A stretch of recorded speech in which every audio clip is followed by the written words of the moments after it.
Yeah, I'll be short and sweet. Obviously, fall's wrapping up a little bit. We're kind of winding down, getting ready to start our Fall World Series. Just obviously had Florida State down in Tallahassee this weekend, and man, those are such valuable games. Something the NCAA put in, I don't know, 5 or 6 years ago, and it's just so great, man. You had an awesome atmosphere there. There was about 4,000 people at the start of the game, and it's great for our young players to feel that, to get off a bus and walk into a stadium and feel a crowd. It's good for a veteran player like Doe to get out and just kind of get the juices flowing again. So, man, the weekend was exactly what we wanted to get out of it. There was some good, there was some bad, there was everything in between, but that's what you want in the fall. And it was a great contest and a great spot. So it was great, man. Obviously, we turn our attention now to the Fall World Series this week, and then Clemson coming in here in about 10 days, and we'll wrap things up and we finish up then, and we'll see everybody in January. So it moves quick, but it's been a good fall so far, and looking forward to finishing it strong. Coach, when you're able to go to Tallahassee, a place where the season ended last year, is that a place where you can go and kind of reassess what your goals are for this coming year and think about how far you've come to this point? Yeah, I feel like you got to excise some demons a little bit when you go in there, right? Like, we didn't have a great showing last time we were in Tallahassee, and but man, Link runs such a great program, and what he's done at Florida State and getting that program kind of back on track after a year or two of kind of scuffling is impressive. And so that's what you want to do. The goal of these fall games, I know you see a lot of people getting crazy attendance and doing all these things. It's great, but for me, I want a measuring stick against a really elite ball club, and we knew that's what Florida State was, and it let some of our young guys get in there and feel that. It let us kind of match up against the Omaha type caliber team, and just to see where we're at. I mean, neither one of us, I think Doe would say the same, like neither one of us are close to a finished product, but I think it kind of gives you a little bit of a measuring stick of where do we need to get better. It lets some of your young guys where the game, and not even young guys, even transfers and new players where the game is just really, really fast. It lets them feel that in a game that doesn't count towards your record, so they feel that. And that's the hope, is that when we line them play Clemson here in 10 days or so, that we kind of take that next step and they can operate a little bit more efficiently in it. Well, what have you seen from some of those new additions that Coach talks about? I asked him about it at the last availability, but obviously there were no players. So what's your perspective about how they fit into the team and how you guys are gelling with them? I think we're gelling really good. Like, especially the college transfers we got from Penn State, like Garrett Satan, Brennan Norton. Like, they've been having really good falls, and I'm on the opposite team from them, so it's frustrating when they come up to the plate and they're hitting homer or double every time they come up. So I'm super excited to get to play with them this upcoming year. Do you guys feel like y'all knew Staten before, just from playing him, several times? Yeah, I mean, when he committed, I knew his name because I remember he had a home run at Sanford that cleared the pine trees in left field. So I knew his name already. I'm sorry, I'm way behind. No, you're good. I do kind of want to just maybe get where you are, various positions, notably pitcher. Yeah.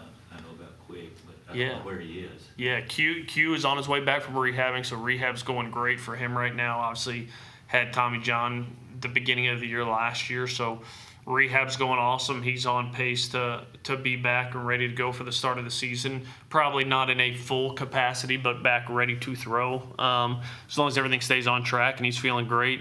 Hagan Banks, a little bit the same thing. Had a procedure done right after the Georgia weekend and just threw a pin out there today and looks great. Just another veteran arm. And I think the big story of the fall from a pitching side is just the emergence of Zane Adams, going from kind of the young arm that competed his tail off, and his stuff was solid last year, but it was more just a slow heart rate and pitchability to, man, is he on your team, Doe? He's on his own. Doe hadn't had to hit him this fall, but I mean, you've seen an uptick in velocity. I mean, he probably sat 88 to 90 last year with touch of 91. He's comfortably been sitting 92, 94 this fall. The changeup is just an elite pitch. The curveball has continued to get better. He's added a cutter that's was really good on us all fall and was really good at Florida State this weekend. So the emergence of Zane from kind of your young freshman Sunday guy, is he a pitchability guy? What is he into kind of a bona fide ace type guy has been huge. I really like one of our transfers from Penn, Carson Osmer's got a real chance to help on the back end. He closed out game 1 at Florida State, so that's been a huge arm for us. And then some guys that just continue to grow and get better. Guys like Austin Morris, guys like Tyler Fay, some of those guys that just keep growing, keep getting better, and all of that. So really happy with where we're at on the mound. Positionally, a couple faces that are very similar. Obviously, you got Doe back again. You've got Justin LeBron back. But a lot of new faces out there too. We talked about Garrett Staten. We talked about Brennan Norton, two power bats that are veteran hitters that have kind of seamlessly jumped in. I really, really like where we're at in the outfield right now. I think we have 2 bona fide center fielders in Bryce Fowler and Richie Bonamalo. I think both of those guys can go play center field for any team in our league, and we're fortunate to have them both on the same team. So I think you'll see them both get time in center. You'll see them both get time on a corner. But I think it's just made for extremely good outfield defense.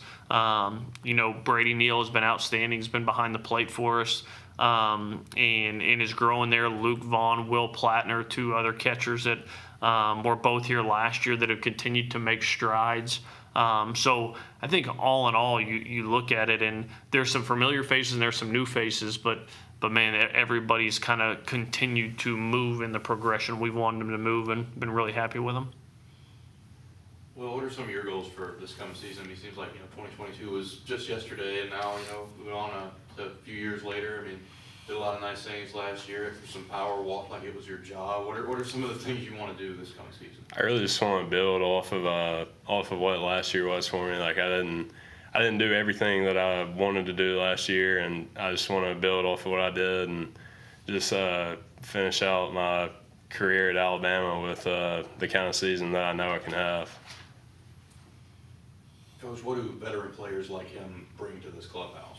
Oh, it's just he's one of the only guys that could stand in that batter's box, and he's been there before. And experience is huge, especially here where crowds are big and environments are a real thing. Coming from the Big Ten, we played in some really fun environments. A place like Nebraska was great. I think by the end of our time at Maryland, that crowd was rowdy and a lot of fun. But played a lot of my career, and we'd play in front of 200 people, 300 people, 1,000 people, and shoot, you've got every bit of 4,000 and 5,000 people at every game you play here. And so I think that's a real thing, and being able to operate and kind of do your job in that atmosphere is something that you don't know until you've been there. And a guy like Doe, a guy like Braun, guys that have been in the big spots, in the big moments, that matters. And I think there's confidence that comes from that. I know for me as a coach, there's comfortability that comes in that. I know what that guy's going to do in the batter's box. You said it. It's going to be in dynamite at bat every time, whether there's 10,000 people or whether there's 20. It doesn't matter. He's just very professional in his approach. Justin LeBron's the same way. And I think some of these veteran players, you lean on that experience because there's some really talented young pups, but that's what they are right now. They're just talented young players that are going to be great players here. But if you zoom back 4 years to his career, probably wasn't the same guy he is today, right? And so that's where you look for that experience to kind of create space for those young guys to grow behind them. And a guy like John Young Jr., he's been great for us in this fall. Like playing behind Justin LeBron and alongside Justin LeBron is cheap experience for him, for lack of a better term. And him getting out there and getting to experience that, like he's going to be in his shoes at some point. And so you never know. I told him the other day, like you're a foul tip away from being in there just like that, and so I think when you have those veteran hitters around them and veteran pitchers around some of those talented young guys or even talented new guys, it just adds for us as a coaching staff a level of comfortability that, man, I know what those guys can do in those situations, and I think it really eases the pressure on a lot of those other players. Well, how right is he going into year 4? How different are you? From especially just like the player I was when I got on campus the fall of my freshman year. Like I came from a small town, and like I might have played baseball in front of 1,000 people once in high school. And just like the first fall game I played, I was talking to Jack Ketchum about this because he's from Columbus, And the first game we played the fall of my freshman year is at Mississippi State, and it was coming off of their national championship. So there were like 12,000 people there, and I remember stepping into the batter's box, and I was just like, I wasn't thinking about what the pitcher was going to throw. I wasn't thinking about my at-bat. I was just thinking about how nervous I was stepping in there. So it's a world of difference nowadays. Coach, talk about atmosphere. Get to have Clemson here. That's a bona fide contender, a great baseball team. What are you looking forward to about seeing them? Yeah, well, number one, it's some of my best friends, which will be fun. Eric Backich, Jimmy Bellinger, two of my closest friends in the game. So getting to compete against people you really love and care about, it's going to be fun. It'll be great to see them and their families. But it's like I said, it's just another Omaha caliber team. It's a team that's done some really good things. And at this point of the fall, a lot of us are in the same boat. Like for me, anytime we step on the field, our job is to come out and try to win. Like I told our guys out before Florida State, this is not a walkthrough. This is not a hangout. When they turn the scoreboard on and there's another team across the way, our job is to win. Now, our job is also to assess our roster, right, and to continue throwing a guy like Jack Ketchum. Jack's going to be in some big spots for us in the spring. I want to get him in there. He had a decent outing at Florida State. He wasn't as sharp as he's been against us. It's a great time. Like, throw him right back in there, man. Go get him. Like, because that's what we need. That's what he needs to feel that, and he needs to experience that. A big arm in Bo Bryant's. Bo had kind of a weird outing in Tallahassee where it was flawless, but it was like, I think gave up a hit, picked a guy off, walked a guy, picked a guy off, and then got an out to end the inning. Just like a strange inning. Like, get him back in the fold. Like, so all these guys, I know what Zane Adams can do. Like, I know what Will Hodo can do. For me, some of this is assessing some of these other arms that we need to continue developing, some of these young position players we need to continue developing. So, and to get to do that against a top caliber ball club is a great opportunity. So, I'm excited to get him down here, and it's going to be a good way to finish the fall. We'll finish up that, and then that's the last thing we'll do as a team, for the fall. So it'll be a heck of a way to finish against a good group and be a good chance to get some of those young guys in different faces out there and let them feel like what it's like to play here. And I know we got LSU that night. I know some folks will make that trip to Baton Rouge, but man, it'd be a heck of a lot of fun to go get after Clemson for a couple hours, then turn the TV on and watch the Tide. All good? Yeah. I was just going to, a little housekeeping thing. You've got your Fall World Series coming up. Yep. Starting. So that starts on Friday. So we're going to start it on Friday. We'll play 8 to 9 innings, and some of it's going to be pitcher availability. So we'll go Friday at 4 o'clock is game 1, and then Saturday at 1 o'clock is game 2. So we'll have both of those coming up this week, and it'll be a good way for these guys to kind of finish off the Crimson Cup competition that we run all fall. So we'll wrap that up on Saturday, then have kind of a week of practice and maybe a scrimmage early next week in preparation for the Tigers coming in on Saturday. And that set up to the public? Absolutely. The more the merrier. What time is that? So it starts at noon. So it'll start at noon on Saturday. We'll play around 14 innings. We may take a little break in the middle to let the umpires kind of switch around, but we'll play a 14-inning game that Saturday starting at noon.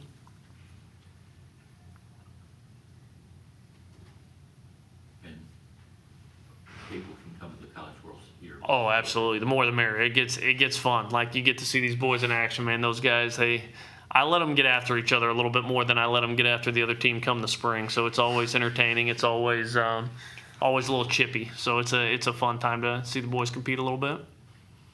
Will, what do you see in year 2 of Coach Vaughn now that it's you've had the first year under your belt? What have you learned, and how do you see this team shaping out?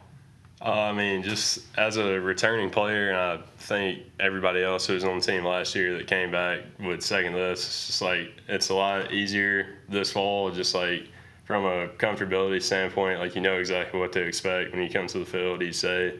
Just as far as like knowing what you're gonna get like out of your coaches as a person, and then like what you're gonna do for practice. Like, you're not. I guess it's not like a guessing game like it was last year. So.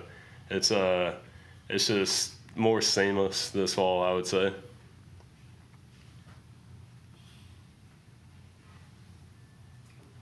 Anything else for Coach and Will? If you got any kind of injury situation that we don't already know about, rehabbing guys? No, nothing crazy. I mean, you have some, just like everybody this time of year, you got some tight hamstrings, some tight back, some soreness here, all pretty normal baseball stuff. So nothing else really of note there. Everybody else is in a good place and ready to go.